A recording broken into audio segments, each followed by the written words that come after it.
Hello, everyone. Welcome back for another episode of RK Football Talk. You've got me, Matt, and we've got David and Stuart with us today. Hey. All Hello. right. Good. So, obviously, we've had some big news come out in the last week, and we're only getting around to it now, but we've got to obviously talk about it. Daniel Levy leaving Tottenham Hotspurs after 25 years as chairman of the club. Interesting move. Was it the right time, and has he been a success at Spurs? What do we think, guys? A popular move for sure. I mean, definitely when it comes to the fans who've been vilifying him and kind of protesting against him for a long time. So, and as far as we know, it was him stepping down. It was mainly his decision with one or two others as well. But was he a success? I mean, yeah, we brought it up before. 25 years, 2 trophies, and neither of those being top tier trophies either. But it's mainly financial, his achievements, like the stadium, things like that, being good with money, and he's known to be quite frugal, I suppose. But yeah, his positives are financial, his negatives were everything else. Yeah, I think, to be fair with Daniel Levy, yeah, he's won 2 trophies, obviously the Europa League last season with Postecoglou in charge, and he won the 2008 League Cup. Any guesses who the manager was when they won it? Oh, I think we brought this up before. I forget who it is. We did. Let's see if anyone paid attention. Oh no, my memories. No, I think of the name. I know it's Spanish. I know he's Spanish. I know that. Yes, that's right. Honde Ramos. Ramos. Yes, that's the one. Honde Ramos. And it was the 2 managers that won trophies under Daniel Levy's ownership. Now they obviously did get to, I think it's 3 or 4 other finals in that time. They also got to the 2009 League Cup final where they got beat by Man United. 2019 was it? Which Champions League was it? Yeah, 2019 Champions League against Liverpool. Yeah, Liverpool, yeah. And they also got to the final of the I think it's the League Cup again. I'm sure it was the League Cup again during Pochettino's era. Yeah, I can't remember FA Cup. Would the Super Cup count for that? Oh, yeah, no, it would. Yeah, okay. Yeah, it is a final, isn't it? Yeah, it is a final technically. It's a one match tournament. Yeah, exactly. Yeah. Well, it's up there with the Community Shield, isn't it? It's like sitting there, like, was it? Exactly. You count it when you win it, but when Community Shield. Yeah. When you don't win it, it's like, I didn't win it anyway. Yeah. But yeah, he's got to 5, maybe 6 finals in his time at Spurs, 2 trophies. I think if you argue that if he was on the right end of those other finals, that his time at Spurs would then be seen as a success instead, or do you think that doing it in the league would have been seen as more of a success? I think it would have been a failure, especially given the fact that when they got to the 2019 Champions League final and they lost, I mean, it was a terrible match. I don't know how much you guys remember it, but was it Stuart? You remember it more, but it was a 1-0, yeah. Or was it 1 or 2-0? I actually can't remember. 2-0, wasn't it? 2-0, yeah. Got the first minute and the 90th, so it was a terrible game. But that was around the time when Levy was getting especially criticised for the fact that he had probably the strongest Spurs team there's been, arguably since they won the league in the 1960s, and there was no kind of financial backing from Levy. He had these salary caps. I mean, he was spending money, but he wasn't really able to ever attract the top tier players. And they have had top tier players along the way, but was it two transfer windows? I think it was like the summer in January. I think it's like they didn't spend a dime, no money. Exactly. Like, yeah, I mean, Liverpool learned that the hard way. It's all great and all, but like, it's not. Sometimes you got to when you're in a position of strength or on the up, you've got to spend to get to. I think that's the problem with Levy. I think it was more like he's kind of was, as you said, like on the backroom, on the was it financial stuff and all that. Yeah, the stadium, all that stuff. Yeah. But when it comes to what transfers on the pitch, it's like he always felt reluctant. And I think the restrictions of the idea that basically, like, if you want to be, we want to be successful. Sometimes it's sad, but it's true in the football world we live in. You've got to spend the money. You've got to spend the money on the big players and the quality players. And I don't think he was willing to spend that kind of money to get those kind of players in. So there's a reason why I think the fans were like turning on him eventually. I think for me, it's like the timing of it. It's a bit weird. What, 2 or 3 games into the season? Yeah. It's funny as well, like we kind of gloss over it when we say, and the stadium.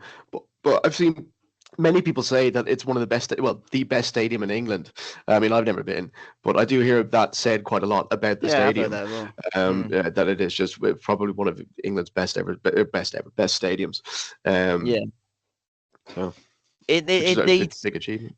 It's a team that screams that they need success now. They need success to be able to be seen as a giant in English football, because probably from the outsider's perspective they're seen as a secondary club compared to the bigger clubs in England.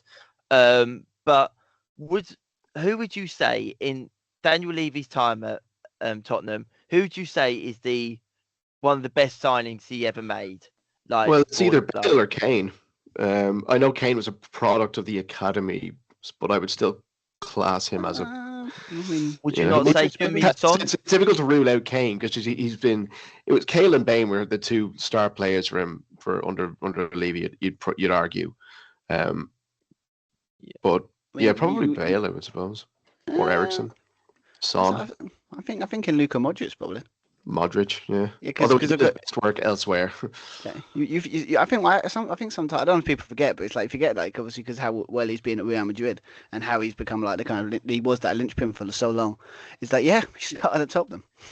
Like the reason that and for a while he wasn't like it took a while, but yeah, I mean I just think yeah, I mean they've made some good signings. I mean obviously Levy has spent the money with Nebe, but the problem is when he needs to take that, he's just not willing to make the next step. I think that's why. So he's not willing to do what we just did in transfer window and just basically cost up all this money because he's a bit more cautious, and that's great business wise. But when it comes to a squad, you need to spend the money, and I think I think that was his problem overall, and I think that's why some Tottenham fans would be quite happy he's gone because it might be able to get someone that's a bit more happy to spend.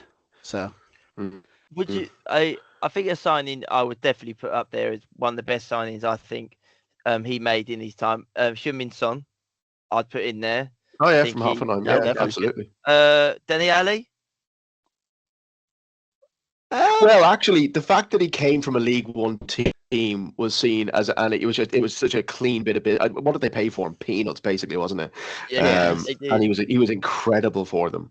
Yeah, all the way up Obviously to didn't see what it out in the end, 2020. but He was. Yeah, yeah, it was unreal. Do you remember insane. that goal he scored against Palace? The kind of turn spin. Oh yeah, Yeah, it was so That was good. just yeah, ridiculous. that was. Yeah, but he was Wasn't that- good.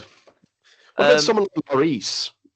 Someone who was kind of a mainstay in that team, and yeah, he was considered one of the Premier League's top keepers. You know, he might be a shout as well. yeah, I agree with that. Carl Walker. Again, I think he did better elsewhere. I don't. It's difficult to, when I But then think would of you argue Modric, I that don't the think Tottenham. I fee think they Real got Madrid. for him, When I think Kyle the Walker, fee I they think got City. for him, yes, he didn't win any trophies, but because of the fee they got for him, it was like the turnover they got. Brilliant, great piece of business there Yeah. from him. But yeah, I think for me, if Tottenham had won at least a Premier League in the time Daniel Levy was there, people would probably look at his time back at Spurs and go, yeah, actually he was a success. But I think because they just would never done it in the Premier League, It's this, and they this, they never capitalised. Yeah, I mean the sad reality of football is as much Yeah. good spending, good business stuff. If you don't win, if you put all the pumping the money, or like as an owner, if you're not winning trophies, big trophies, then the sad reality is that with the kind of investment he's put in, with obviously all the stuff we just talked about, you're not going to be considered. It's never going to be considered more than a failure, wouldn't it? So Yeah. it's whatever you think. Like it's sad, but yeah, if you won, I mean, obviously their best chance of winning the Premier League was that was it Leicester season, but obviously that's the joke, isn't it? They finished third. Yeah. But it's you look back, it's like the season after that, they finished second to Chelsea, and they were still on the up at that point, and they had players like Moussa Dembele in there, they had Toby Alderweireld, Jan Vertonghen. Oh, that defense. Tell you what, Alderweireld is really good. I liked him. He was, wasn't he? Who was the other one? You had Danny Rose, not a brilliant fullback, but he was. Dembele, or did you say Dembele? Dembele, Yeah, yeah, Dembele, Dembele. He was a Obviously beast. you had Kyle Walker there still at that point. Obviously Lloris in goal. Yeah. Who was in the midfield from? Ericsson. They had Ericsson in the Oh, and team. Ericsson, the linchpin. Yeah. Yeah, like that's something we didn't mention either. So there was a very strong team there, and for me, that was the opportunity for Levy to go, right, I'm going to go for it now. We need to invest in this team because we are this Yeah, close exactly. to winning the Premier League. And like we say, they just didn't. Could have easily won that game against Liverpool as well. The Champions League final, they could have easily won that as well. Yeah, but I I think just to kind of, sorry, Stu, but just to bring it back to kind of Levy as well, it's particularly like just to contextualize it, like considering how bad they were, it just seems like a natural thing to do. How badly they performed in the league last season. I think people are tending to forget just a little bit now, just with the kind of covering of the fact that they won the Europa League, so last season's league form has kind of dissipated a bit in people's memories. Yeah. But I mean, they did worse than United, and that's saying a lot, right? So I mean, him leaving on the back of that kind of makes sense. It's like, well, if no better time than now, trophy and terrible season. See ya. No, I agree. But obviously, we'll have to see what happens now. They've had some interest come in, but they've declined Amanda immediately. Staveley's made a bid, apparently. You're one who kind of facilitated the Saudi takeover of Newcastle. She made a bid, apparently. I think they came out and said they rejected it. Spurs, but and apparently, is it Steve Parish, the Crystal Palace, yeah, rumoured to want to be taken over? And I'll be honest, if you want to be going on the up, why would he want to do that? Yeah, I'm sure they can't do that because he's got is he got a controlling stake in? I don't think it works like the transfer window. I don't think it's like we'll pay you this and we'll exchange you for Ryan Mason. The manager's doing keep you ups in front of the crowd in the pitch, but just. But obviously we will get more on this story throughout the rest of this season. I'm sure within a few months there will be something materialised there, and we'll just have to see. But the strangest thing is that he has just gone. Yeah, he does have a direct replacement, I think, in now. I forget the guy's name, but we're talking about ownership and kind of where it's going to go from there. But his replacement came in pretty much immediately. But I forget his name. Sorry. Haven't they split his job or something? Some dude was it because it used to be he had two jobs, but put a new chairman. They've got a chairman and a CEO now, so it's not on one person. Maybe. Yeah, maybe it was just he's decided it's too much for him. I don't know. I mean, but I guess we'll get more information over the weeks and months ahead. You're getting protested against pretty much every weekend. Then I mean, and you're there 25 years. Done enough. That's it. Yeah. Well, obviously, moving on. We obviously are in the midst of the international break. Everyone's favourite time of year, especially Premier League fans. I am going to say it now. I find it very hard to motivate myself to watch games against teams who you pretty much know England are going to beat because the standard is so low. If it was someone like, I don't know, like Portugal or Ecuador or something like that, I would sit there and go, do you know what? Yeah, I'd give it a watch. But I'm not going to sit there and Andorra of all teams sort of thing. It's the same every single qualifying campaign. Is that invariably? I mean, because of England's seeding, they're pretty much always going to be in teams in which the opposition is nowhere near as good as them. So you are going to get matches like the other day, and Serbia I think is tomorrow, isn't it? That's probably who aren't a half bad team, but your San Marinos, your Andorras, this kind of thing, But it's the same thing every year. But I mean, Tuchel's there for 18 months, so he has one objective, which is to obviously win the World Cup. So even qualifying, I mean, they're winning at least, but I don't think they even need to be that pretty looking even in qualifiers because it's all about the tournament next summer. I think for England they just need to get through the games and just make sure they win the group at least. Yeah, and then they can figure out to do later on. It's just it's just I don't get the outrage personally. I mean, I think people got short memories. Does anyone remember most of the build-ups to Gareth Southgate's campaigns? No, this is it. And how many times we were sitting there going oh, he's playing rubbish, he's trying this out, he's this and that, and then all of a sudden he goes to the tournament. Yes, he didn't win it, but he got us to finals. But I wouldn't be too worried. I mean, even when Gareth was doing that, we were losing. I think we did lose one or two games. So He's Yeah, unbeaten. They're not convincing. They're not doing like destroying teams, but we won, and that's at we're the doing moment. the When job. basically, I know it sounds silly when Exactly, qualifying. yeah. That's all that matters. Yeah, I think the the best way to actually gauge whether Tuchel, like what his philosophy is and that going forward, will be when it comes against the bigger oppositions. And unfortunately, that is going to be when the World Cup comes around. Mm. That will be like, you'll definitely see it then. So, but the one thing that I did want to obviously do with tonight's episode, and I'll make it a little bit interesting as well, is very quick. What is your all-time England 11? So, like, if someone said to you right now, right, England all-time 11, I want the best players.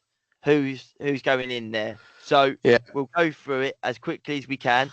So with you, David, as always, you've got to start. No pressure. I may yet again have players playing out of position like with the World Cup thing, so just Oh, beware. don't worry. I Don't made- worry. I It's made- not like it better not be like Stuart, where he says, "Oh, people that win a World Cup," but then I'm going to put in Van Bronckhorst. Bronckhorst. Yeah, no. I Egregious as made that. I made sure I would have made that mistake again. Yeah. I'm never I going to live that put down. Thierry Henry in my England 11. So yeah. No one would complain now, So, would they? 1, 2, 3. um, Right. So I'll just go through them very, very quickly. So, Go on. and there's a couple players I couldn't decide, but I just threw. But I think I have 12. Gordon Banks in goal, Ashley Cole Yeah. left back, Bobby Moore and Tony Adams centre back, Kyle Walker right back. I went for Nobby Styles midfield along with Scholes, and Beckham right, Gascoigne left, and Kane up front. Oh, No Bobby Charlton. Yeah, I mean, well, no Rooney yeah, either. Ballon d'Or winner. No Shearer, no Terry, no Fred. It's difficult. Yeah, I know, but like, I personally Well, would take Lampard. out Tony Adams. I would take out Tony Adams from that straight away. I do rate him, but I think Rio Ferdinand's the best English centre back. Yeah, we've he we've probably had, I think. is statistically, but I don't know. I think Tony Adams is like a more iconic English player, like playing for England than Rio Ferdinand is. I don't know. I mean, Rio Ferdinand was obviously one of the best centre backs ever, but I think Yeah. Tony Adams, he has a lot of great England moments, kind of thing. He just more stature in an England shirt. I don't know. What was it? What about Jack Charlton? Like, you have Jack Charlton in defence as well. Jackie Charlton. Yeah. yeah, but No. the sad reality enough. about like we sad reality about was it Jack Charlton is he's obviously very good at his time, but he was always going to be overshadowed by his brother. This is sad, but Exactly. it's This is it. it's kind of true, isn't it? Obviously you say Scholes, and who was in your midfield? Scholes and Nobby Styles in midfield. I think Nobby Stars is not a bad shout, actually. Obviously you've got the likes I feel like of one of the 1966 team had to go in. If I'm leaving out fucking Charlton, then Well, I've got Gordon. Gordon Banks as well. We got obviously the likes of Glenn Hoddle is one as well. Was it like you said, Paul Scholes, Frank Lampard? You got, I've got Gary, Scholes. you got Gary Lineker. Gary, Gary yeah, as well. Gary Yeah. Lineker, Yeah. those two. Michael But for me, Michael Owen, a prime. He might I'm not be a gonna bit of a lie, shout. prime Michael Owen was Yeah. a beast. He was Argentina, so good. 1998, Michael Owen. Yeah. Yeah, exactly. I like- I'd give you that, Michael Owen, every day of the week. But I would say I would take out Paul Scholes and I would put in Lampard because he Lampard, did. yeah, he was actually one I was yeah. kind of agonizing over. I did want to get Lampard in there. Yeah, But, I'll keep Styles. I'll keep Styles only because he was What was about- very good. From what I've Yeah. read. So you've gone. Is that what was it? So you've gone for a 5 in the middle, like 4, 5, 2, 3, 1, if you like. 4, 2, 3, 1. And who's at the top of that? It was I think I had Rooney number 10 on the right, Beckham on the left, going and up front Kane. Rooney at number 10. He can play there, and he did for England many times, and he was actually all right. Yeah, when he was at the what they said was he still I- should play at the end of your career. I wanted to get because I wanted Kane to get in there. I think because Kane's their highest sort of scoring ever scoring player or whatever. So I had to get Kane in, and yeah, I was. Again, this was difficult, man. I really couldn't choose between him and Rooney. So I was like, I'll just pop Rooney back to number 10. He's used. He can play. Oh, here we go. To be fair, you did kind of drop us like one about this morning. So it's like to figure it out like and so quickly. We didn't have enough. Normally we have like a week to figure it out. It's just kind of like tough. England have had a lot of players, like, put us on our toes. I guess I like it, but yeah, yeah, exactly. But yeah, I would. Personally, I think I'm going for 4 in the midfield. I like a nice 4-4-2 for me. Yeah, if you're going to do an England 11, yeah, do an England formation, right? Mm-hmm. Obviously, I'm saying Gordon Banks, Ashley Cole, Bobby Moore, Rio Ferdinand. Who's going to be my right back? Not Kyle, no. Oh, Carl Walker. Neville. Yeah, no, Carl Walker. No, not Gary Neville. Oh God, no, he's not ever getting in my England team. Boring. Boring. No, this is expansive football we're playing in the 4-4-2 here. Hey, defenders not supposed to be interesting. They're supposed to do a solid job. Oh yeah, that's it. Yeah. And then so Lampard, Nobby Stiles, David Beckham, is on my right wing. 100%. 100% is on there. First name on the sheet. I was umming and ahhing with Raheem Sterling, but I was like, no, you. I did think Sterling too, but I thought, no, there's no chance. It's like an overall 11. Exactly. That's what I'm saying. If someone said to me within the last 15 years, and it was a 4-4-2, I would maybe consider him, but because it's an all time, there's no way he's touching this. Steve McManaman, maybe, but no, it's got to be Paul Gascoigne for me. The goals he used to score, and I think from the flank he would have been insane. But my 2 up front, it's got to be Rooney and Kane. I think if them two were up front to get it together, Rooney would have been the one knocking it down, and Kane just smashing it in the back of the net. We would have definitely finished as runners up at some tournament. And some team though, yeah. Jesus. I mean, that strike force is just lethal. Who's your goalie again? Sorry, Gordon Banks. Gordon Banks. So you've got a lot of similar. Copying me again, I see. But I'm good at that. I was thinking Pickford. Well, it's funny, isn't it? I mean, because England's most successful period since they won the World Cup in 1966 was the last 8 or so years with Gareth Southgate, or 6 or 8 or whatever it was. But it's hard to pick out who's been his best player for England. I mean, you probably have to say Kane, right? But Pickford has been good, but there's not been one star. They've all consistently contributed. They've played as a team. So there's not been any kind of. But certainly had good moments, I guess, and other players too. But it's hard to argue again. The sad reality of that is as much as it's I do rate Pickford for England, but you can't be that. I mean, unless you're bold. You're not going to pick someone that probably was a part of the only time England men's at least anyway won the World Cup. So it's as much as I do like Pickford, if you're going to put him out, that's you're not putting even was it Peter Shilton, the most capped England capped England goalkeeper. I mean, but that'd be one. But yeah, Gordon Banks, you got to put him the guy was outrageous. He literally was that when for me it was when I did it, it's goalkeepers, that's easy. That's Gordon Banks. That's it's a no-brainer, isn't it? Yeah. What about you then, Stu? What's your 11? Well, I've gone a 4-4-2 because obviously, as we said, it's got to have a 4-4-2 in England classic game, as you do. I mean, it's quite similar in a way. Obviously, back four, obviously Gordon Banks in goal. I did put Gary Neville because I actually think he's actually, as I said, he'll do a job for you. Boring. What you got? Jamie Carragher in defence. Oh, actually, no, I didn't. No. Gary Neville was decent enough for England. He was.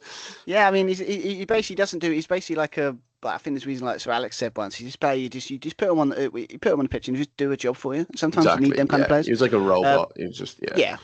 And you could say that about his countries, basically, but what's your point? But yeah, I mean, obviously got the same on left back. Obviously, Ashley Cole, being by far that's an easy pick, and obviously Bobby Moore as a centre back. But obviously, I put John Terry instead. Because obviously as much as you think about him as a, what he does outside, off the pitch, but on the pitch, he was by far. he's a leader. He's so good. I mean, just Absolutely. imagine that Bobby Moore and John Terry together on their prime, a defence. Yeah, I'm not gonna lie, that would A but solid no, back line in general, yeah, really. You know. no, I'm still sticking with Rio. But yeah, go on. Okay, so obviously on the right, obviously Dave Beckham. Obviously, I said easy pick that. Was really. Obviously, I think they put obviously in centre mid. Obviously, I think they're more attacking midfielders, but I put them there. Was it Bobby Charlton and obviously Paul Gascoigne. You kind of have to like put. But I mean, I love Bobby that. was No defensive like mindset in the middle there whatsoever. Let's just get the goals. all out. Yeah, yeah. Was it all out attack? Just go for Yeah. it. I mean. To be fair, when you've got a defense, when you got was it two like defensive line like that, like I think I can be a bit expansive, right? A little bit. So, Yes. but yeah, obviously them in the middle and obviously on the left. It was an interesting one because obviously there's not a lot of like there's plays you can play in that, but it wasn't like a standout one. So I picked was it Martin Peters, that played on left for England in the 1966. All Oh, right. shout. That's ironic. Yeah. We all talk about was he actually scored in the final? I actually did. Twice, Look, yeah, I think he did actually. Yeah, I mean, No, hat trick and then Peters got one. yeah, Hat trick but I for mean, Jeff Hurst and then Peters got one. yeah, I think it was like I think called him like he was like 10. Was it the manager? I think with England time is like seems like 10 years ahead of his time. So like, but he's but yeah, no, I just saw that because obviously he was like I was looking through like lists of players and I'm like, oh, can I justify that? And then I saw that and I was like, yeah, I put him in there because it makes sense Yeah. because obviously he's World Cup winner, so you can get away with that Yeah. kind of stuff. And obviously up Yeah. front, same as Matt, Harry Kane, Wayne Rooney. I mean, it's like two of the leading goal scorers basically Yeah. of England goal scorers. You got to have them in there, Yeah. Is yeah, it me or when Go on. Sorry. No, go ahead, Matt. Go ahead.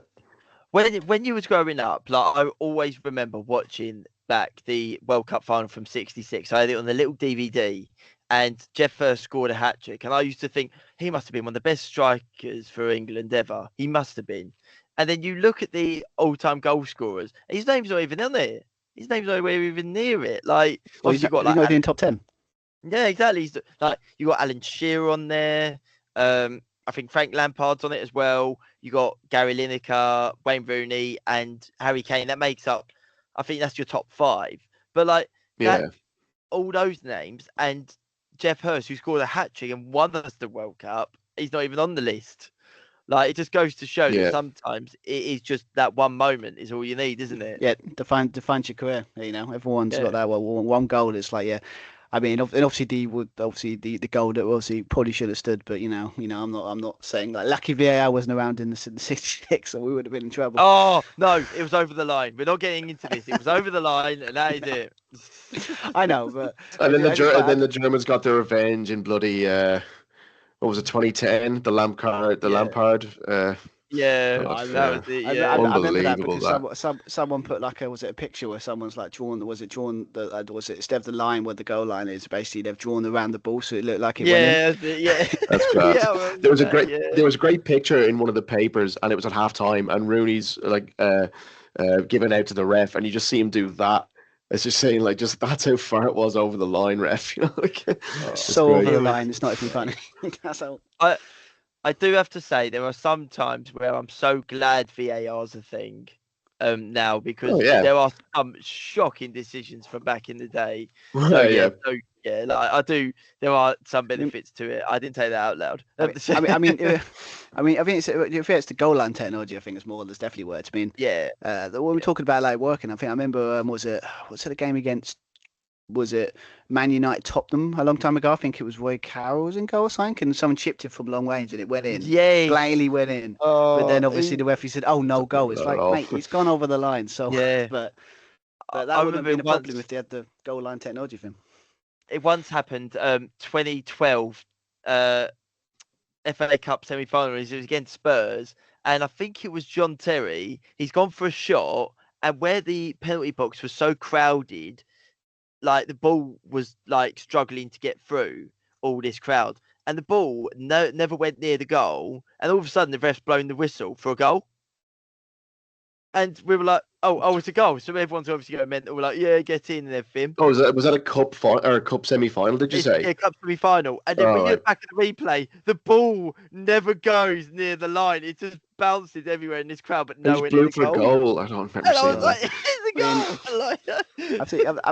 I've seen it. Was it? It's not that one. Was like I think I saw something when it's like it basically like it went in like I don't know, it flew like it went for the net or something.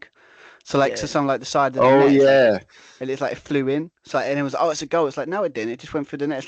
It's like but because obviously you can ref can only see he saw it in the net and he's like it's a goal. yeah. Do you So remember when Arsenal were playing someone I can't remember, but the ref sent off the wrong player?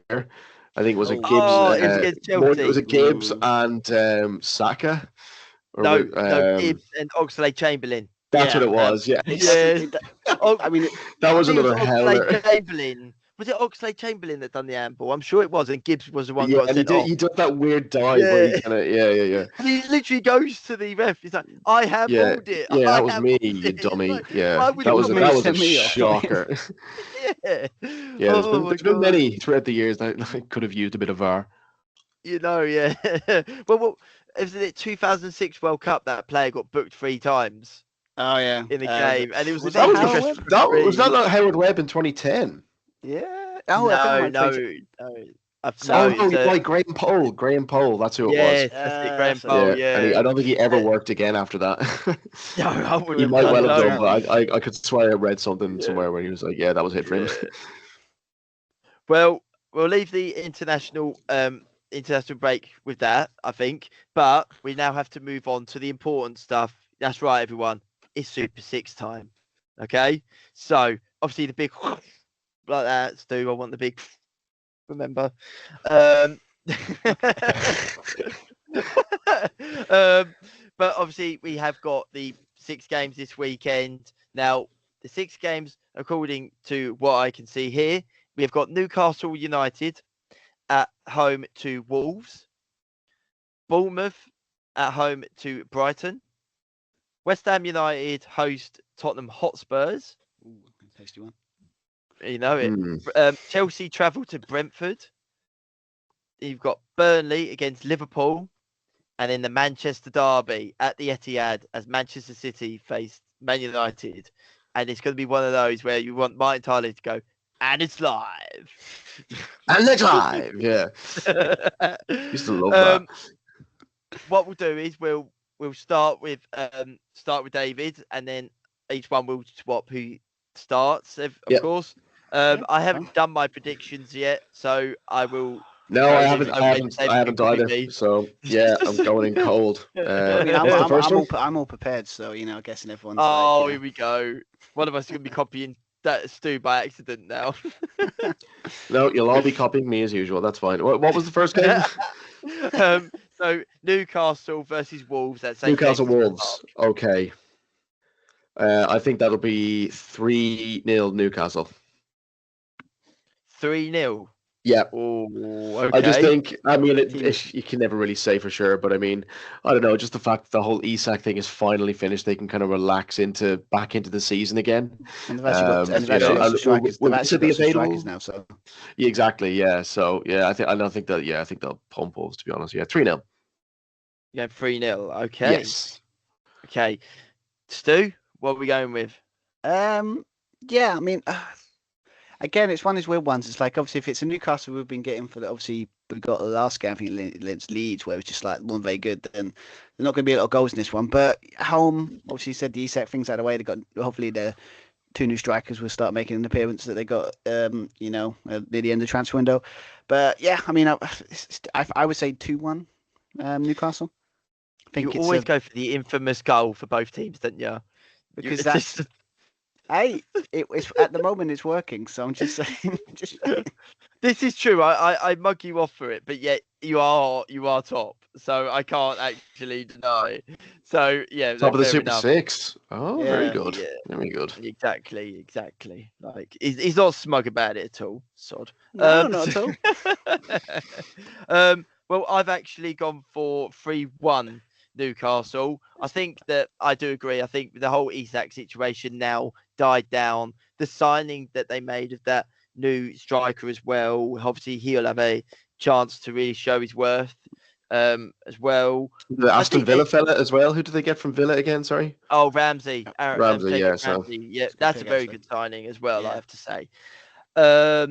And yeah, I think Wolves they will score a goal. I don't think Newcastle are quite tight enough at the back yet to suggest they're going to get away with a clean sheet. But I wouldn't be surprised either. But I'm going to go 3-1. Yeah. So right, okay, Stu, you're now for Bournemouth versus Brighton. Is that the Vitality Stadium? Is it still called that? I think so. I think it's called that. I mean, I don't know. I mean, it's. what I Brighton think so. Stadium? No, Well, isn't that the Bournemouth. Amex? No, the Amex is Brighton. Oh, Bournemouth. Oh, yeah, that's. I think it's Bournemouth. Dean It's Court, Vitality. isn't it? Dean Court is its traditional name, but I think it's the Vitality Stadium.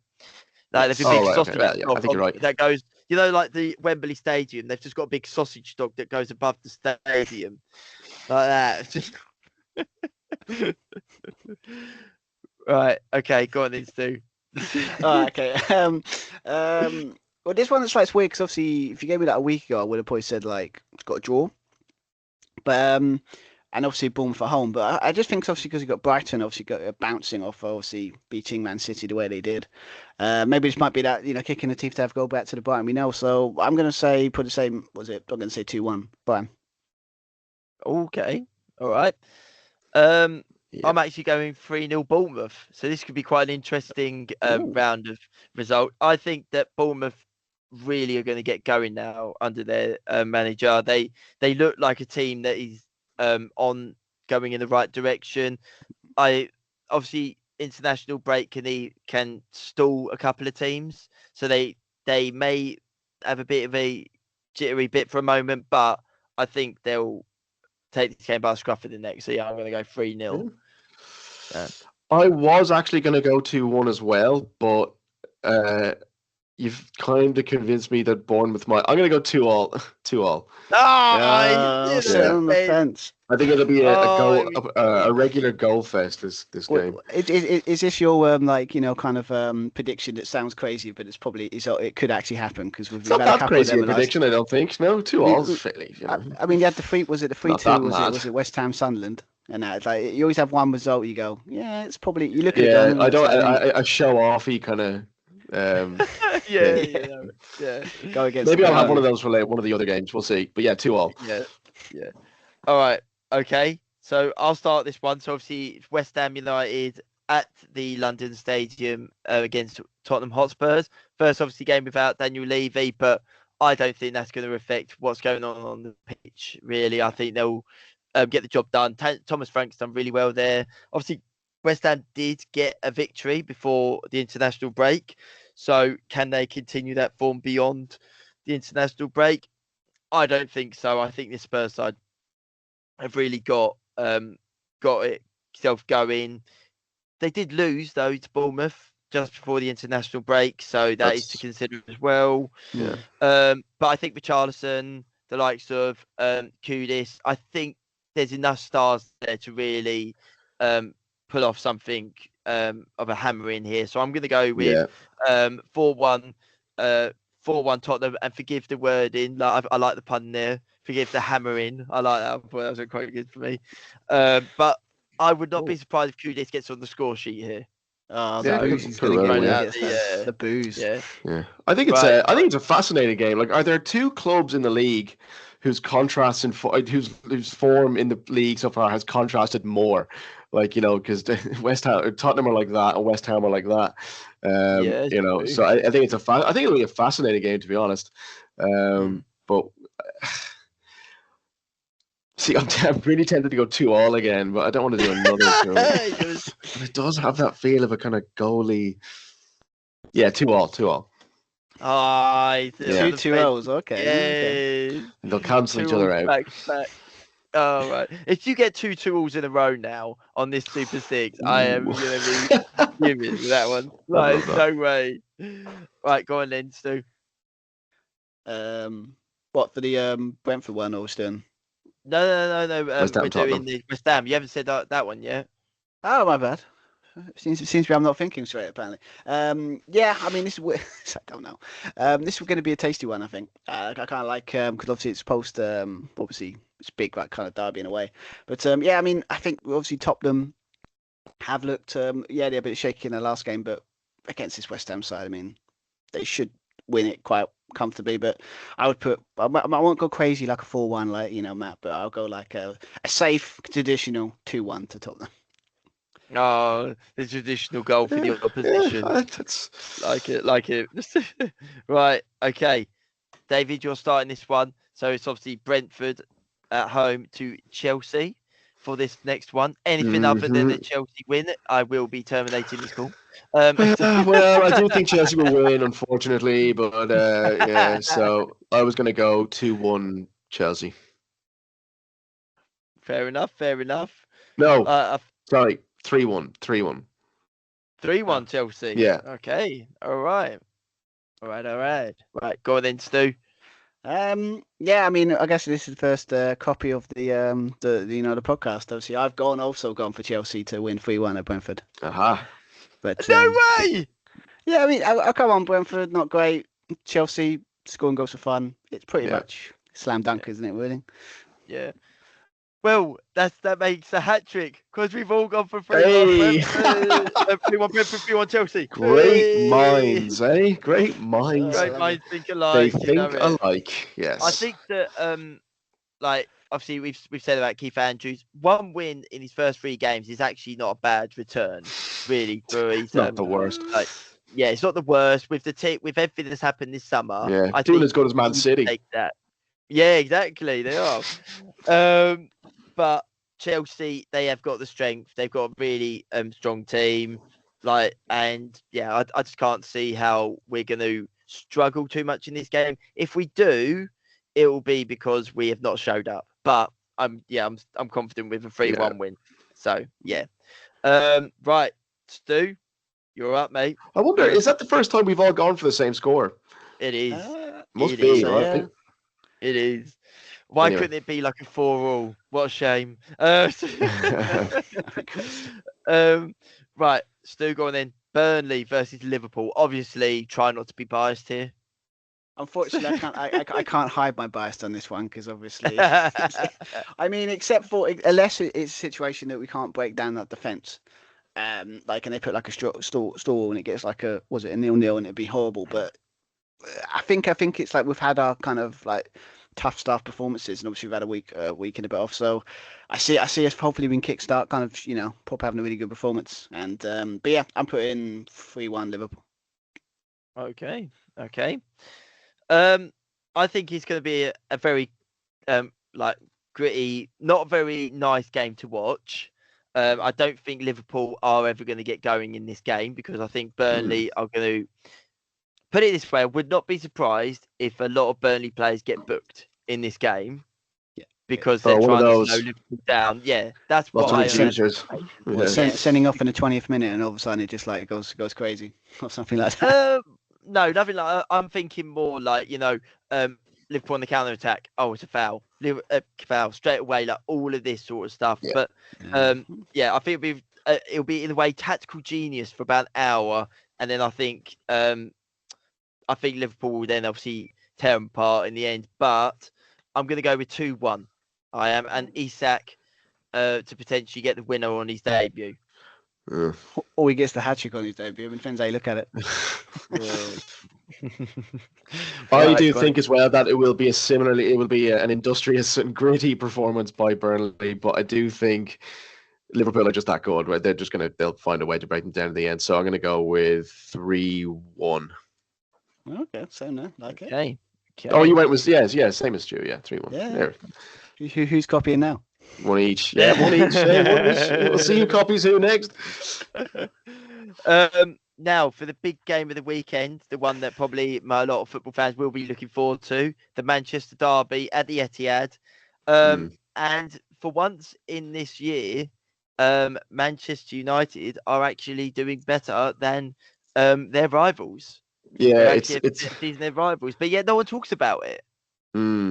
I'm liking very I'm liking this the kind of the way this match is kind of contextualized now, because typically Manchester derbies don't have much at stake. To be honest, it's usually a very one-sided affair. Either United are languishing down in the somewhere in bloody mid-table, and City are on their way to another league title. So there's typically only kind of local bragging rights or whatever, And when a win comes, it is very good. Obviously, it feels very nice, but this one has a little bit more at stake, I think, because they're both kind of struggling. I don't think anyone expected City to start as slowly as they have. They lost their no. last two games after doing. I mean, I know after that, hindsight's a great thing, but I mean, Wolves are Wolves. But at the time, everyone was thinking, "Oh, City are back in Haaland scoring, and Yeah, the signings are exactly. scoring," and but it's not quite worked out the way I think Guardiola would have imagined. But in regards to the match itself, I mean, it could be a bit more exciting than other Manchester derbys we've seen, but I'm going to go for it's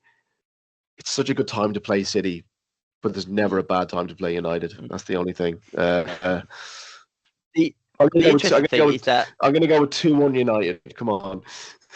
2-1 United. He's I going like for it. Yeah, it. why I like not? your side. I like it. Go for it. Yeah. But the interesting thing, I think, out of all of this is that the goalkeeper they've just signed could be making his Premier League Lemans. debut Yeah, I hope he does. I hope he in the does. I forgot about Manchester him. Yeah, derby. because Not gonna Onana's lie, off. Yeah, yeah, he's gone transfer sport and transfer he's sport. going to Yeah, be the starting keeper at 23, isn't he? 23 yeah, years old. yeah. I mean, Oh, Belgian chap. I've heard good things. Well, I mean, look, no one knew about him. I didn't know about it when he came in. So what can you say? oh, I oh, hope, come but on. I hope but I does You're hope he our scout.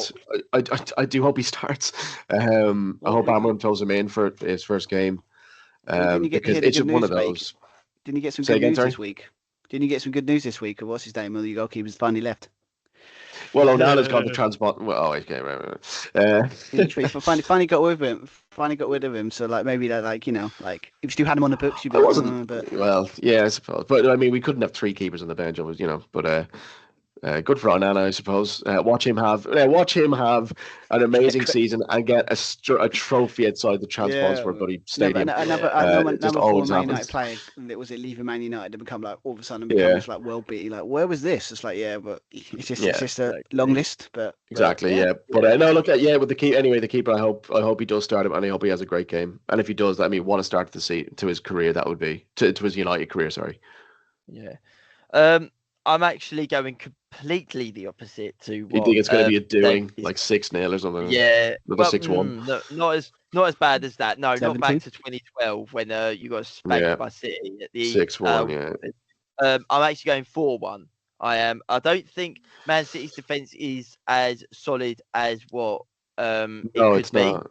Yeah. Obviously Donnarumma could be starting, so that could make Oh, totally that's right. A battle of the new keepers. Yeah. as well. So it could be that he starts and then like Man City all of a sudden become this giant in defence, like all of a sudden. So that could happen as well.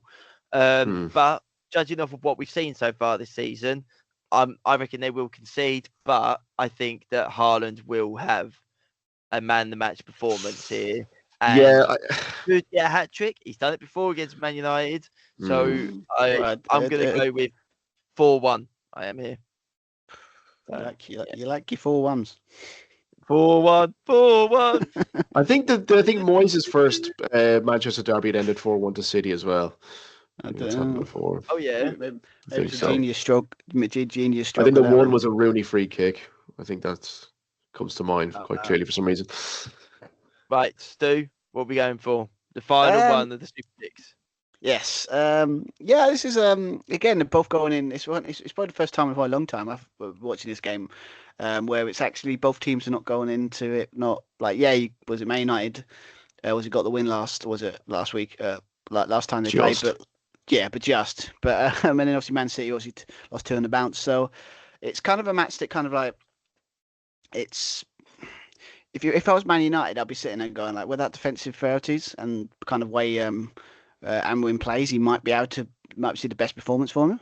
But obviously with City, you're sitting there going with Donnarumma and obviously now kind of keep he is, and that kind of stuff. You think, well, they want to win it, but I mean, I think with the way Man United play at the moment, it'd be hard to press to go against Man City not winning it. to be honest. But it's going to be, I think it'll be a closer game than it. Obviously, then it's not going to be a 4-1. Enough. I got. No.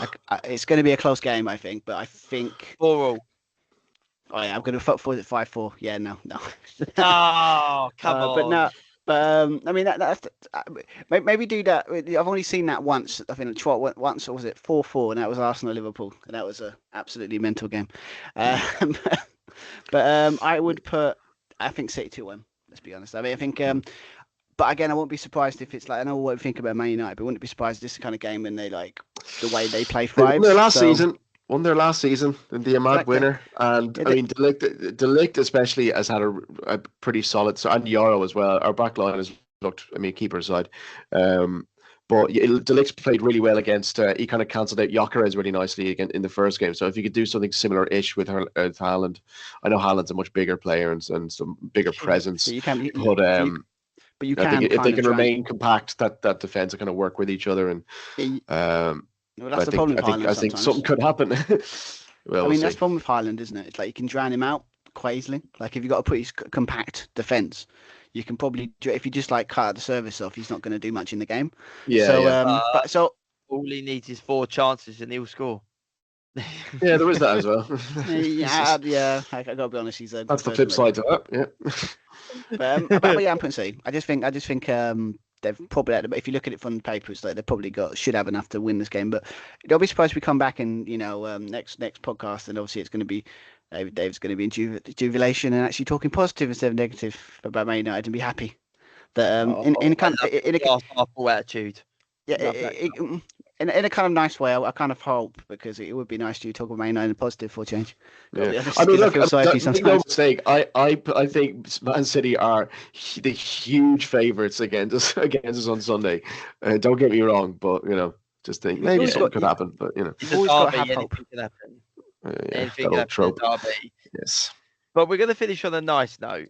So, on the Premier League have announced their Hall of Fame 2025 shortlist for this year. Now, the candidates, there are a few. Obviously, I will go through them all, but we're just going to say who we think is our favourite to win it. Okay, and earn their way into the Hall of Fame. How many are there? Right, so 1, 2, 15. There's 15 there at the minute. Now, I do believe that it's not just one goes in. I think there's 3. Right, okay. 3 going we do a top 3 then? Yeah, so hang on. Let me just... I'm just trying to see if it says on here who the... Right, okay, so the players are Sol Campbell, Michael Carrick, Jermaine Defoe, Patrice Evra, Cesc Fabregas, Les Ferdinand, Robbie Fowler, Eden Hazard, Gary Neville, Michael Owen, Teddy Sheringham, David Silva, Yaya Toure, Edwin van der Sar, and Nemanja Vidic. Now, after watching this podcast, I hope everyone knows I am not going for Gary Neville. I've forgotten all the names already. Oh my God. If it helps, it's on the Premier League app. Okay. On the Premier League app. I know the first 4 names that you listed off are nowhere near, so they can. I think Hazard should be considered if we're doing a top 3. 100%. I think Gary Neville does deserve a shout, to be honest. Just with sheer number of trophies with United, particularly Premier Leagues. And I think David Silva as well for City might be a good one. Those would be my 3, I think, off the top of the head. Okay. There might be a couple there that I've forgotten that probably should go in ahead, but it's a tough list, to be fair. I mean, as much as like you look at the players on there, it's like I can remember how good, like in their own way, how good they were. If you go through each of them, like so you got like Sol Campbell, obviously he was part of the Invincibles, and made the infamous move from Tottenham to Arsenal, which I love every day hearing. I think it's absolutely brilliant. Michael Carrick, he wasn't world beater, but he was a solid player for a Mhm. long period of Yeah, time. absolutely. Don't disagree with that at all. Yeah. Jermaine Defoe, regular goal scorer for every team he played He with. scored 100 goals, hasn't he, in the Premier League? He must have Yeah. done. Yeah, he scored I know. 162, I think, something like that. Wow. I think he scored did score a lot. Ridiculous. He could be an Petri outside Sebra, shout. he's probably I arguably, wouldn't put. Yeah, I mean, he was great for United, but yeah, I don't know. I think he's probably arguably the second best left back in the Premier League era behind Ashley Cole. You Ashley could Cole. argue. Yeah, It's not a bad shout. Cesc Fabregas. I mean, he done so much with Arsenal, but he done so Oh, much with Chelsea. and he won for Chelsea as well. Like he won Yeah. quite a bit. Like I always remember his debut for Chelsea. The assist he got over, and then setting up Schürrle. That was amazing. Les Ferdinand. Charlie. I'll admit I'm a bit too young for Les Ferdinand. I Yeah. think that, but obviously his goal scoring record speaks for itself. Robbie Fowler is another one as well. He scored over 160 goals too, and he was a menace. I think looking back, he was a bit like a young Michael Owen, like how he played. Yeah, He was just so energetic and yeah. Eden Hazard. I mean, You don't have to say much, do we? you don't have to say much with that. He was insanely good. Gary Neville, he did have a solid career. I do have to admit, he did have a solid career for Man United. Michael Owen, I mean, if you're talking about his prime, there's no one better. I think, yeah, I don't know. I think Hall of Famers have to have. You can't. I think if you have one particular set of fans that absolutely despise you, I don't know if that might prevent you from getting in. You know. Yeah, but all three of them do. Like at all the clubs he's been at. Like I think I watched the. Who would hate Eden Hazard? And who would hate Gary Neville because he only played for one club? I'm talking about moving from one club to another. That kind of hatred.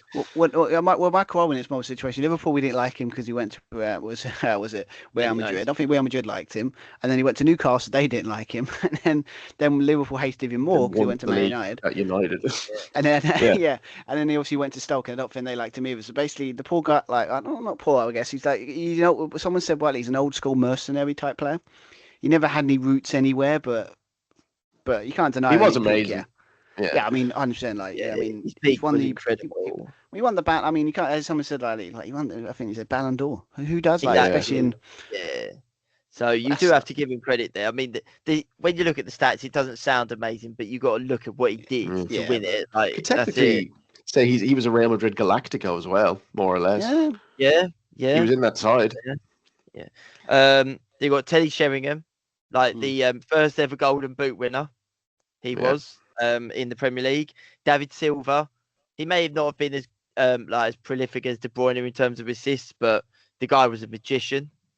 Yaya Toure, the midfielder. He was so good. He was so good. People forget how good he was. He was immense. Yeah. I always remember his goal against Aston Villa. Yeah, the one where he runs the length of the pitch in the driving rain. That was a good goal. That so cinematic. And I believe Edwin van der Sar has the longest. If I'm right in thinking, and you may know this, David, he has the longest streak of clean sheets in the Premier League. Is that right? I'm not too sure actually. How many is it? Like 14 or something?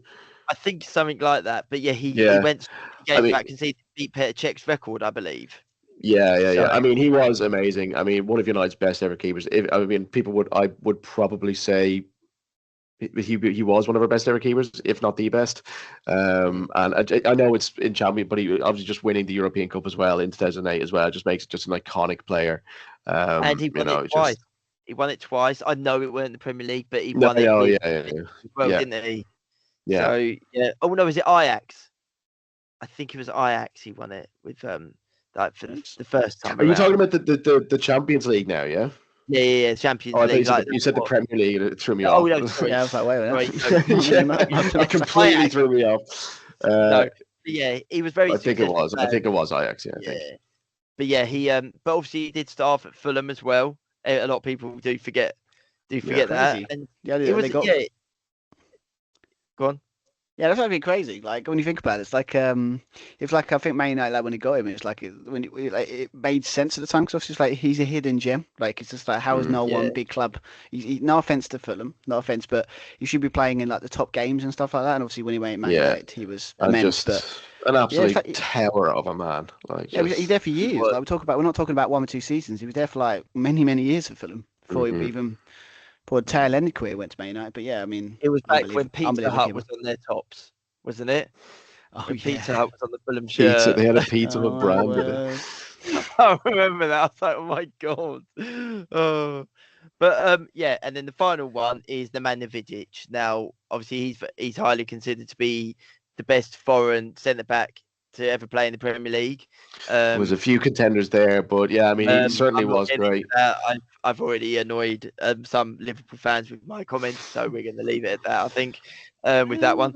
Still got that video. He Still was, got that video live. yeah, he was such a great player. But to be honest, whenever I think of him, I think of him and Rio, and I think a lot of United fans think the same. I think Rio was a superior defender to Vidic, but put together, they're one of the best centre back partnerships in history. Brilliant, yeah. So yeah, That's I can never really put Vidic on his own. I mean, he was great. He was just a destroyer. He just had everything. And he was a scary dude as well. I mean, Uh, I need to point it out. Of course, obviously, he was until always went against Fernando Torres. He was a menace to him. Like I mean, yeah, Oh, he I was. remember. He was that, his I think worst nightmare. him. His always got sent off kryptonite. against us, if I remember correctly. Yeah, Somehow I him and don't. Somehow, some Balotelli way. had a few tangles as well. I mean, he's had tangles with everyone, but yeah, Yeah. and yeah, Yeah, sorry. he's a Um, monster defender. But yeah, but yeah, David, you've gone for Eden Hazard, David Silva, and what was the other David one? Sorry, Silva and Gary Neville. Gary Neville. Yeah, okay, fair enough. I would agree with Eden Hazard. I think he's actually.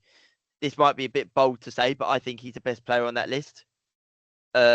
Like in terms of what Well, I he, think it's right. He was the best player in the league for more than 2 seasons, wasn't? I mean, he was yeah, just. he was And up. there was his a last, period where it was like him and Sanchez were similarly. yeah. But This is I what was always more Eden Hazard fan myself. He was great. I think that he got better and better at Chelsea. Like Yeah, he never went like down. And in his final season, he was incredible. And like I always remember the goal against Liverpool where he coming from the side and he just sprinted through and smashed it into the bottom corner. And yeah. it was one of those goals where you just sat and thought, we've got a really special player here, like really special. And I think it was sort of a moment where I thought I can understand why Real Madrid really want him now. Yeah, Oh Like yeah, just it makes total sense. Like it yeah, was like the third best. You could consider, was it some people coming out at the time, like some what the third best player in the world at that point? well, yeah, yeah. Yeah, because his obviously I dribbling was remember that debate because obviously we obviously know who the top two were, but yeah, I remember that. It's like yeah, like because he was that good. Like he Mm. was at that point, he was like considered probably the third best player in the world. So yeah, he was. I mean, obviously we don't. We'll skip what happened at Real Madrid. It didn't exactly go well for him there. yeah, Um, it but was you a know, shame. It's a shame. I mean, if he played, I mean, obviously played by injuries and all the rest of it. But I mean, imagine him. It's Chelsea form being transferred over to Real Madrid in that team at the time. I mean, I know they won everything anyway, but I mean, they. Mm, yeah. My other player, I'm gonna go with. Um, I would have to say it's it's it's actually really tricky. Like that one but for me was a standout. Go on. it's a tough list. It's a tough list because they're It all is a like tough list. They're all yeah, very good players and all similar but it's caliber of player. I would go Van der Sar. I think Van yeah. der Sar would be my Yeah. second. I think I remember there were times where I remember when Petr Cech played for Chelsea, and there were times where you knew he wasn't going to get beaten that day.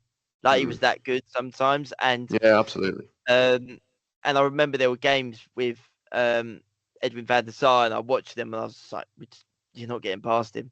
You're Hmm. just not getting past him. It's not happening." And yeah, so I would say he's number two for me. Everything he done with Man United, he was just special goalkeeper, and Hmm. he retired at the top. He obviously retired in 2011, winning the Premier League. So I Yeah. mean, what way Yeah. to cap it off? My third choice. I keep looking at Cesc Fabregas. He's a really good. I think it was amazing. Michael Owen or David Silva. I'm gonna go a little bit different. I am, and I'm actually gonna go with Michael Owen. I am because I think no one in the Hall of Fame has a Ballon d'Or. No one in the Premier League Hall of Fame has a Ballon d'Or, True. and he has one. And his peak was, Did he? like we said, Yeah. really good. And he scored 150 Premier League goals, so Yeah. he did score a huge amount still. He never won the Premier League. He never won the. Yeah, he did. We You don't won it with count that. United. We don't count that. I thought that was I know, 2010.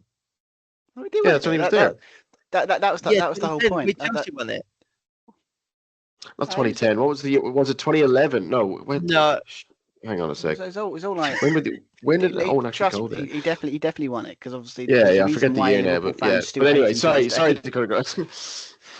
No, but yeah, I think that like a lot of people will sit there and go, oh yeah, but Michael Owen wasn't ever that good and everything. But like we said earlier, you do not win the Ballon d'Or for being an average player. Yeah.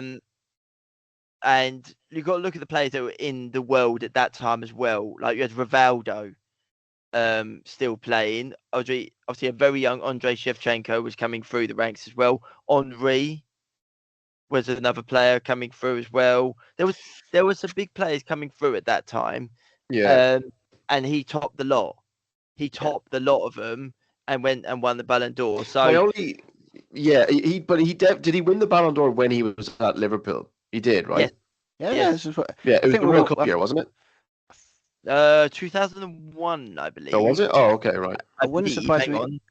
I'm on this page. I'm on this page now. Because why would he would he have won the Ballon d'Or if? Well, I think was it the must have season been a where we World Cup won? year. Was it the League Cup, FA Cup, and then the UEFA Cup? And Yeah, that's it was. scored. Yeah. So I think that's probably individual awards. Yeah, Ballon d'Or 2001. 2001. Oh, right. Okay. It'd be fascinating to see who's on that list, though. If you look fair back, enough. Yeah. You look at the top 10 of that list and see, like, it'd be fascinating to see who's on that because obviously feel like there'd be probably names we all know, and it'd sit there on the idea that he won it. Like, it's this kind of thing that wouldn't happen now. Like, it wouldn't be a situation of just like, you know, something like Macron's caliber. Like, if you're not winning like the big like Champions League or Premier League or something like that, or the big European trophies, you're not going to get considered these days.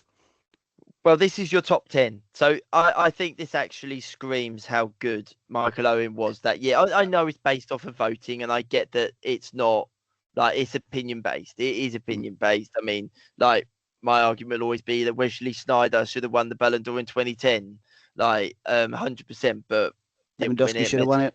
Well, for losing the World Cup final. He won the treble. He won the treble yeah. Final. Yeah, he got to the final as well. So yeah. But obviously got Michael Owen that won the Ballon d'Or in 2001. The top 10 consists of Zinedine Zidane at Real Madrid, Thierry Henry, joint 9th, Andrei Shevchenko was 8th, Rivaldo 7th, Luis Figo 6th, Francino Totti in 5th, David Beckham 4th, right? Oliver Kahn 3, wow, and Raul number 2. Wow! So beat Raul. All those names. I mean, not putting a bit too much stock into this Ballon d'Or though. It's 1 year. It's based on 1 year. It is based on one year. Do you know what I mean? Like, I don't think we're going on about this as if. Do you know what I mean? I think Ballon d'Or obviously is a massive achievement, but At the same time, I don't think that's the one. But that's what gets him. I That's think the it's more main of the thing. I think it's more the goals for him. I think it's because of like the Yeah, amount of yeah. goals, but the kind of goals he scored. I think that's why everyone kind of looks back at his time in was it 3 or 4 years? I think the 3 or 4 stint, Yeah, he was just unplayable, and I think that's that's why what I people mean. It's not. I like. don't look back. I just see the Ballon d'Or. Like I see, like, do you know what I mean? His whole career, like his goal scoring ability and stuff like I that. mean, Do you know what I mean? I think if someone said to me, where does he rank in the all-time strikers in the Premier League, like he Mm. would be about 10th. He would be 10th, I was gonna say maybe. 10. He'd be like the top 12, Yeah, perhaps top yeah. So 13 I'm yeah, I not or going mean, to something. Yeah. sit here saying, "Oh, he's top because he won the Ballon d'Or." I'm not going to sit here Yeah. saying No, that. no, no. I But understand. Yeah. I do think that um, what he achieved in that space of time before he moved to Real Madrid and everything he'd done for Oh, English it's nothing football to at that sniff point, at. Oh yeah. I mean, yeah, it's great, great. that, Obviously, yeah, yeah. that But yeah. But yeah, I'm going to go with Eden Hazard, Edwin van der Sar, and Michael Owen. They're my top three. I'm going to go with. So, not Stu, bad. who are we saying? yeah, I mean, I think with this one, obviously Hazard's definitely got to be on my list. I'm quite surprised it's taken him. Obviously, I know how greats of the Premier League, but I'm surprised it's. Well, I don't know what kind of like how many like shortlists have they been putting in for this? Like, is it like the fifth or sixth or something? I'm not quite sure how it works with the Hall of Fame, but yeah, was he Hazard definitely? I mean, it's as you said, we mentioned he was the the third best player in the world at his peak at Chelsea in the world. So, and some of the goals he scored were just it's not even fair. How good they were. They were just so good. Yeah, yeah. But yeah, I mean, that's right, and like, it's an obvious pick, isn't it? You pick. Yeah. Uh, Again, there's no really wrong answer because they're all great players, but probably say Yaya Toure probably would probably our pick. I mean, how pinnacle he was for that was it first Man City title, was it win, and how pinnacle he was for them, like how neat, how good he was for them. I mean, obviously, he was kind Yeah. of we'll talk about City when it comes to like all the players they were, but you could sit there and say he was the first proper marquee sign they got properly, that they actually delivered in a way and kind of transformed them. You could say Yaya Toure, but yeah, I mean, Always in my fantasy team. always, yeah. Oh yeah. I mean, Would you back not then, say though that like this is going to sound a bit like obviously it's going to sound very strange when I say this, but do you not sometimes think the hype around Yaya Toure was a bit much? I never Do you really not did think sometimes he was think? overrated. No. no. I'm not saying he was like the most overrated player, but like some people go, oh, he should be in an all-time Premier League 11. That's how good Well, he was. no. If you say to me that 2014 season where he was bossing the whole season, if you're saying that Yeah. one, he done that for 3-4 years, I'd sit there and go, do you know what? Okay, maybe a fair shout, but he that season was so good, like compared to the rest Mm. of them, that for me, I think he was very good, but like for me, I don't see. It's yeah. The, No, I totally get the point. Like, yeah, you could argue maybe he was in one of the best spines in Premier League history. oh You know, yeah, a great at the top, Yaya Toure company, and well, Joe Hart. I mean, he was good at his time at City, but I mean, that's some spine. yeah, Is it? yeah, Yeah, I mean, it's I true. don't know. I just kind of, I don't know, just kind of, I get the argument of the idea. It's like, is he like up there with the best of all time? I mean, would he be on like a top 10 list of like, was it midfielders for Premier League midfielders of all time? That's an, I guess, But the argument you can have is that I think he would the be. thing is called the Hall of Fame, like the Hall of Fame, and Hall of Fame is like stuff you've done something that is like everyone remembers, and like we just spoken about there, the 2014 season, it was unreal, like it was insanely good. The guy against That year. Sunderland, was Yeah. it in the FA Cup? Was it the semi-final or the final? The big I think Oh 35 final, yard. no, I that was think. Stoke City. Oh, it wasn't even a Stoke volley, but City. yeah, it's Stoke City. Yeah, an absolute Yeah, belter. Yeah, he had so yeah, many good goals, like, just no, absolute screams from outside the box. yeah. And number three, Stu. I think this one just because I think he deserves more credit than he gets, and obviously it's not like the big marquee pick, but I just remember how good he was. I'm thinking of putting Jermaine Defoe in there. I think Jermaine Defoe, Mm, because Yeah, it obviously was very we, consistent. not a bad yeah, I shout mean at he's all. very we're talking about underrated. Mm. Like literally the guys like he was absolutely a pinnacle of obviously he scored, wasn't he? He's going to go to West Ham, but when he was at Tottenham, he was absolutely immense. and he was still scoring goals when he was it when he's like before was when he went with Sunderland trying to keep them up at the time. So that Sky he was quite in his mid-30s at that point. Like he was still scoring goals. But yeah, I mean, he's one of those players. It's like in a different time, maybe, or maybe a little bit different era. Was he at Everton at one stage, or am I going mad? He wasn't. What's that? Sorry. Was he at Everton at one stage? No, I don't think so. No. He came for West Ham. I believe he played for West Ham. Went to Spurs Portsmouth. next, wasn't it? Portsmouth. Portsmouth. Right. Oh, there was Tottenham, then Portsmouth, wasn't it? No. Oh no, Tottenham, Portsmouth, then Tottenham again. He went back to Tottenham. Yeah. He went back to Tottenham. Then I believe he went to Sunderland. After that. Did he not? No, did he not leave? Did he went to the States? Didn't he? I think he went Canada. Didn't he? Oh right, yeah. He played for Toronto. Then he came back to Sunderland. Yeah, and then he played for Bournemouth, and then he retired. I forgot the Bournemouth. Yeah, definitely played for Rangers. And I remember that he went to Scotland and Rangers. I don't remember that. Yeah, I mean I do because it's briefly.